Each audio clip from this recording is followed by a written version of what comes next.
Here is a chord you already know, C, E, and G, played together.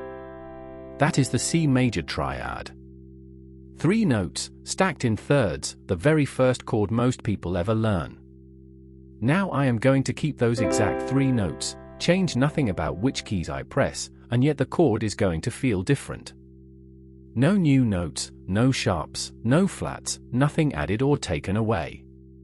The only thing I will change is which note sits on the bottom. That is the whole trick. The lowest note in a chord has an outsized effect on how the chord feels, far more than you would expect. So take the lowest note, C, and move it up an octave, so now E is the lowest note instead. Same 3 pitches, brand new flavor. The chord has shifted its center of gravity. That simple move has a name.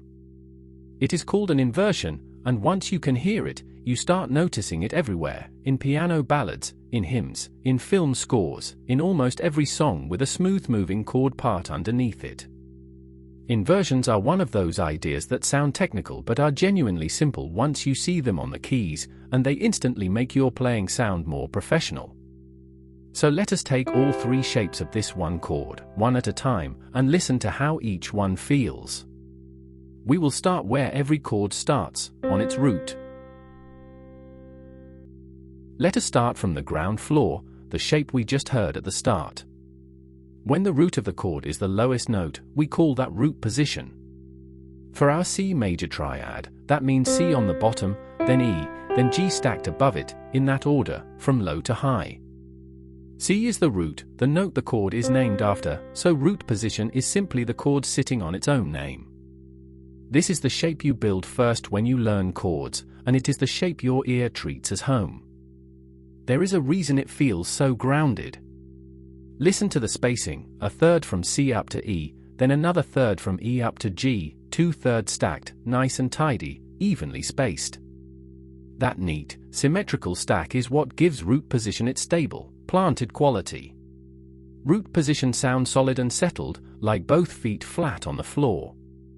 It is the chord at rest, the reference point everything else is measured against. But the chord does not have to stay in that order. We can take the bottom note and lift it to the top, and the chord changes its posture without changing its identity. It is still the same 3 notes, they are just standing in a different arrangement. So take that low C and move it up an octave, above the G. The C does not disappear, it just hops up to the top of the pile. Now the 3 notes, from the bottom up, are E, then G, then C. The third of the chord, E, is now the lowest note. We call this first inversion. It is still C major because it is still made of C, E, and G, the very same 3 pitches, but it no longer rests on its root. With E at the bottom, the sound is lighter and a little less settled. It does not slam down like home, it leans forward, as if it has somewhere to go. Notice the spacing has changed too. Before, we had 2 equal thirds. Now we have a third from E up to G, then a wider jump, a fourth, from G up to C. The neat even stack is gone. The thirds and fourths have rearranged, and that new spacing is exactly what your ear hears as a different color. Same notes, different gaps between them, different feeling. This is the inversion you will reach for most often, because that gentle, leaning quality lets one chord melt into the next. First inversion is the everyday workhorse of smooth chord writing, and you will see exactly why in a moment. Now let us go one step further and lift one more note. Take the new lowest note, E, and lift it up an octave as well, sending it to the top. From the bottom we now have G, then C, then E. The fifth of the chord, G, is sitting on the bottom. This is second inversion. Once more, nothing about the chord's name has changed. It is still C, E, and G, still the C major triad, but now it is balanced on its fifth, the note furthest from home in terms of stability. And you can hear that. Second inversion has a floaty, suspended quality, as if the chord is hovering in the air and quietly wants to fall back down to rest. It does not feel finished.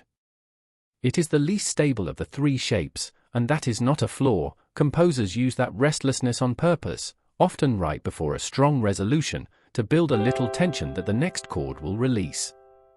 So that is the full set, 3 shapes from one chord, sorted by which note you put underneath. Root position sits on the root. First inversion sits on the third. Second inversion sits on the fifth. 3 shapes, 1 chord, and the lowest note is what tells them apart. Here is why any of this matters in real music, beyond just naming shapes. Imagine you want to move from C major to F major, 2 of the most common chords there are. F major is made of F, A, and C. If you play both in root position, your hand has to jump a long way down the keyboard to get from one to the other, and the sound lurches. It feels clunky, like the music tripped over a step. But watch what happens when you use an inversion instead. Keep C major in root position, then play F major in second inversion, with a note C on the bottom. Look at what that does. The 2 chords now share a note in almost the same place, and the rest of the notes are right next door. The top of one chord and the bottom of the next are almost touching. Your fingers barely move, and the music glides instead of jumping.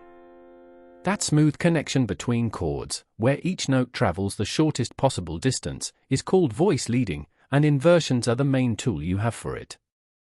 The closer the notes of one chord sit to the next, the smoother the whole progression sounds. This is why those silky chord changes in your favorite ballad sound so effortless and connected. The chords themselves are often dead simple. The smoothness comes from choosing the right inversion so that the notes move as little as possible from one chord to the next. So here is the whole idea in one breath. A triad has 3 notes, and whichever one you put on the bottom gives you a different inversion. Root on the bottom is root position, solid and at home. The third on the bottom is first inversion, light and leaning. The fifth on the bottom is second inversion, floating and unsettled. 1 chord, 3 shapes, 3 slightly different flavors, and a powerful, practical way to make your chords flow into each other instead of jumping around. Remember the key point: the notes never change, only their order does. The same C, E, and G can sound grounded, gentle, or suspended depending entirely on what you put underneath. Spend a few minutes at a keyboard rolling one triad through all 3 shapes, and your ear will lock onto the difference fast. And here is the best part: this works for every chord in every key. Take any triad you like, find its root, its third, and its fifth, and you can put any one of those 3 on the bottom to get its 3 inversions. The principle never changes, no matter the chord. Master it on C major today, and you have effectively learned it everywhere. Next time we will stack one more third on top of the triad and build 7th chords, which open up a whole new world of color, richer and jazzier than anything we have played so far, and yes, they get inversions of their own too.